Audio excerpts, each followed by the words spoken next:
name. We're asking for your badge and keys today, the lawyer added, monotone. Also any company property in your possession. I took a breath that could have cracked drywall, and I reached into my bag and set the badge on the table like a poker chip. Next, the keys. All 11 of them labeled in my handwriting from 2002, back when I used to stay late to reprogram the door locks myself. You sure? I asked, eyes locked on Haley. She blinked. Sorry, you sure you want these? Last chance. She gave me that HR face, sympathetic, bland, fake as margarine. It's not personal. Sure it ain't, I muttered, standing. Just remember, you can't fire what you never understood. I walked out before I could burn the place down with my stare. The sun felt sharp on my skin. The sidewalk buzzed with noise, but I was numb. I didn't cry, not in front of them. Not after 21 years of cleaning their messes, fixing their machines, calming their interns during panic attacks. They wanted to forget me? Fine, but they forgot too much. I didn't drive straight home. I pulled into a Dunkin' lot, sat in the car with the /C off, and called Lenny. Lenny was my old neighbor's son, grew up mowing my lawn. Now he's a real estate lawyer with a Bluetooth headset permanently attached to his head and a nervous twitch when people say arbitration. He picked up on the second ring. Miranda, everything okay? No, I said, but it's about to be. You remember that lease we drew up in 02? A pause, then a low whistle. Oh, he said, that lease. Yup, do they know? I smiled for the first time that day. Not a warm smile, a dangerous one. They just asked for the keys, I said, so I think it's time I gave them everything they asked for. My house smelled like lemon pledge and old war movies, my way of staying sane.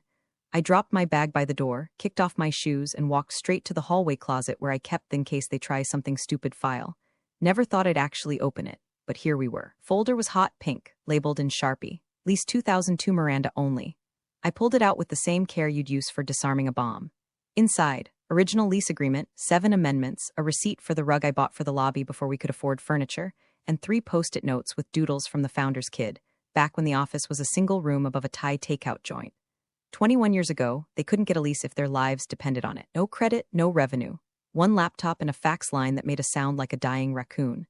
The founder, Randy, sat across from me at Denny's and said, Miranda, if you don't co-sign, we'll be working out of my garage. My wife will kill me. I didn't co-sign. I signed the whole damn thing myself. Just until we get on our feet, he said. We never had that conversation again.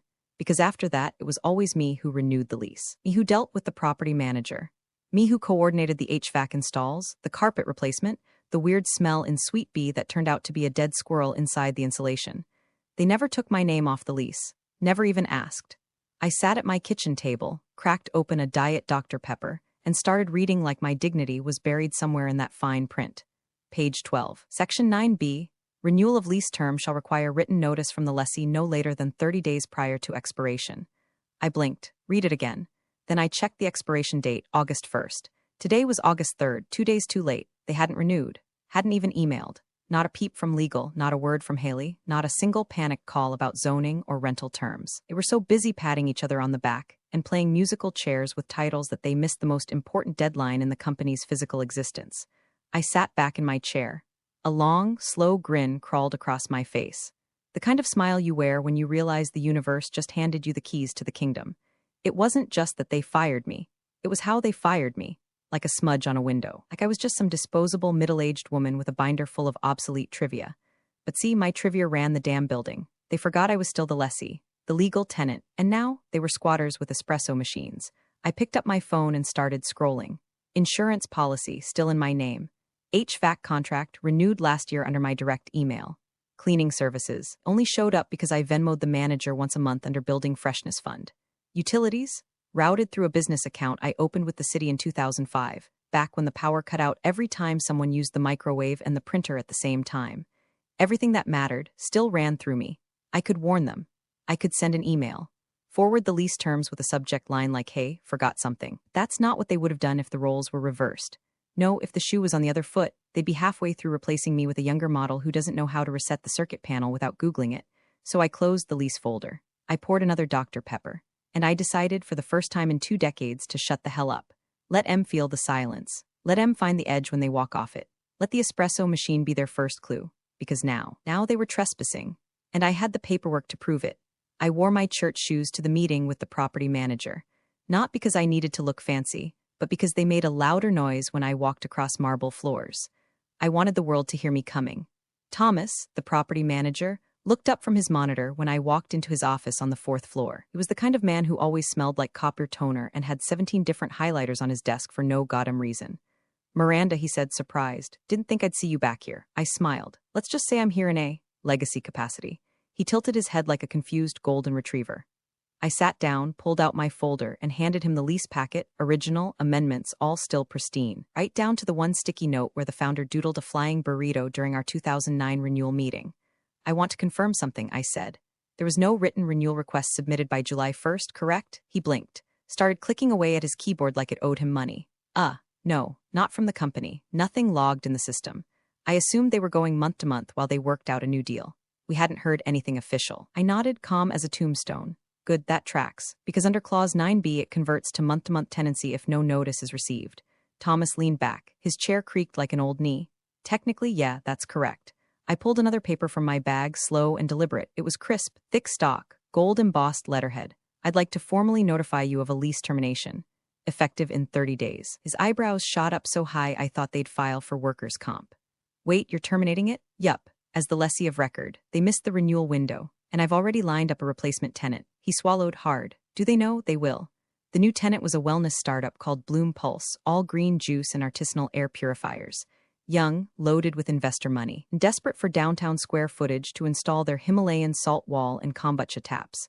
I met the founder at a farmer's market last year while buying beets. She offered 3 times what the current lease was worth.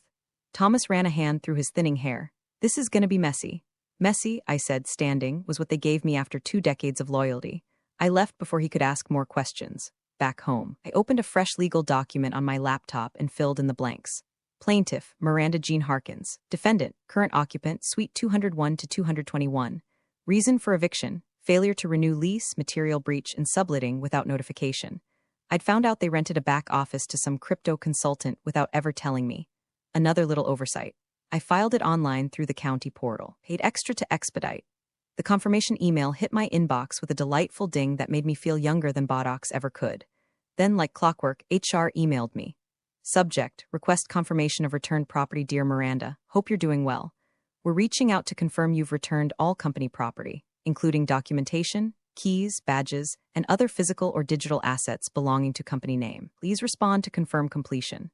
Best, Haley. I didn't hesitate. I clicked reply all because I knew Haley liked to CC half the damn company to make herself look busy. My response? Yes, including the ones you forgot I had. I hit send and leaned back in my chair. The building meant something to me once. I'd seen it grow from drywall and Ethernet spaghetti into something shiny and polished.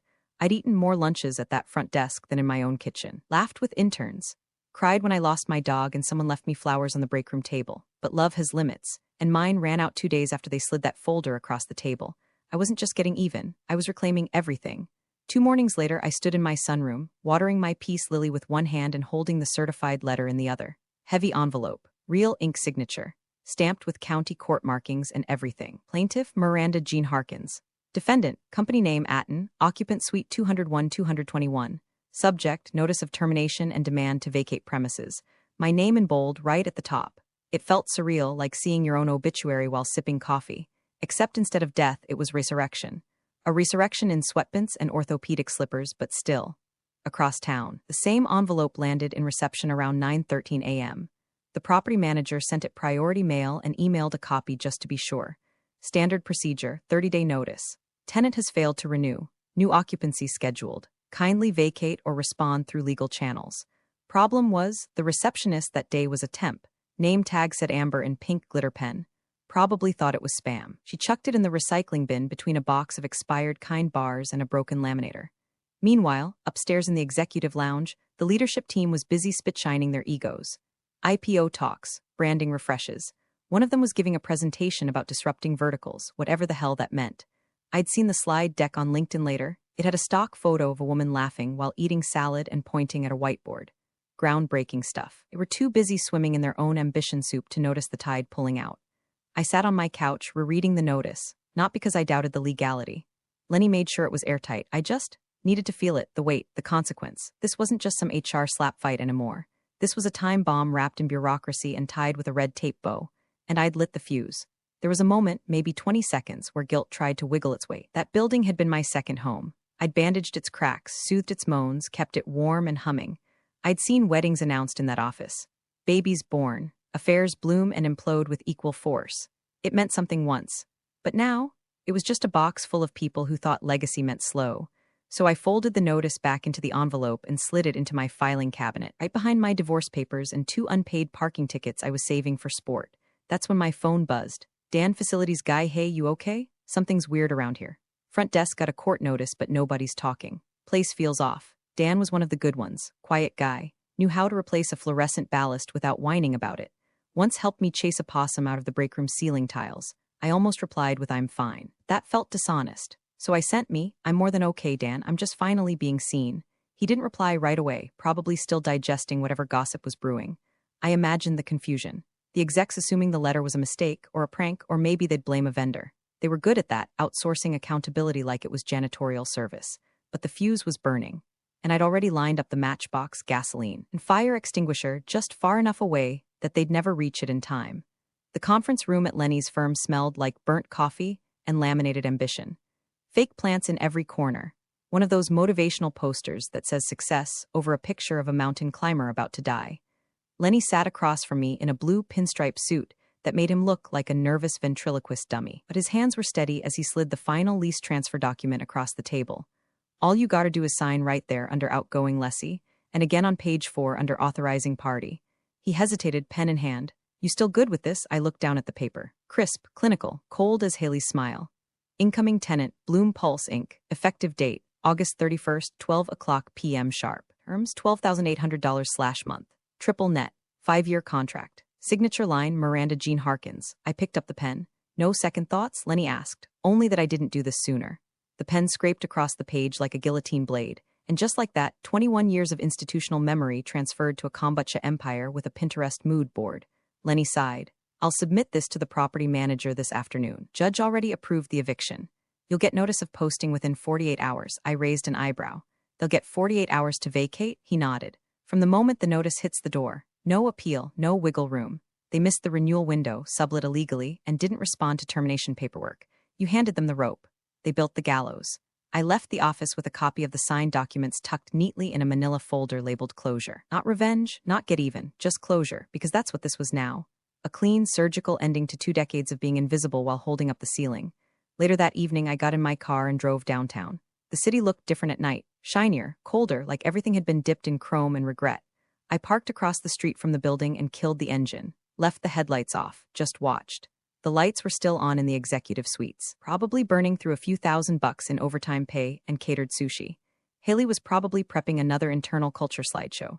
The CEO was probably somewhere in the corner practicing his investor pitch in the mirror with a scotch in one hand and a lie in the other. I sipped my gas station coffee and rolled down the window. The building stood there, clueless, silent, lit up like Christmas Eve and just as blind to what was coming. That same building that once felt like mine, now a stranger. I looked up at Suite 221, the corner office, my old desk now occupied by some project manager who thinks HVAC stands for happy vibes and coffee. I smiled. Not out of malice, not even joy. It was the smile of a woman watching a freight train inch toward a man who's too busy texting to hear it coming. They had no idea that tomorrow morning, County Marshal would be taping a fluorescent orange notice to their glass doors. That in 48 hours, every whiteboard brainstorm, every yoga ball chair, every beanbag in the innovation zone would be loaded into a moving truck with Bloom Pulse waiting behind them, cash in hand and incense ready. I sat there until the lights started to flicker off. Then I drove home. Window down. Wind in my hair, manila folder on the passenger seat, and a kind of peace I hadn't felt since 2003, right around the time I learned that gratitude has an expiration date, but leverage stays fresh forever. At exactly 8:03 a.m., Haley strolled into the building like a smug Macy's mannequin, almond milk latte in hand, beige pumps clicking like an applause track only she could hear. She paused by the front desk and gave the temp receptionist a chipper. A cast smile. Any messages? She chirped. Amber blinked. Yeah, something weird on the CEO's door. Haley rolled her eyes, probably assumed it was another passive-aggressive sticky note from IT. Last week, they taped a meme of Danny DeVito under the thermostat after someone cranked it to 82 degrees. By 8:07, she was on the second floor. By 8:08, she was standing in front of the CEO's office with her jaw unhinged like a python at a barbecue. Fluorescent orange eviction notice. Laminated, zip-tied to the handle. Signed, sealed, and served. Notice to vacate property in breach of lease. 48 hours. She pulled out her phone, fingers shaking like she'd just overdosed on oat milk. Dialed building security. Tried to peel the notice off the glass, but it held fast like judgment. By 8:30, the CEO arrived, unshaven, Bluetooth in one ear. Probably thought he was walking into another crush the quarter morning. Instead, he found Haley pacing, the entire marketing team rubbernecking, and a legal document zip-tied to his door like a game over screen.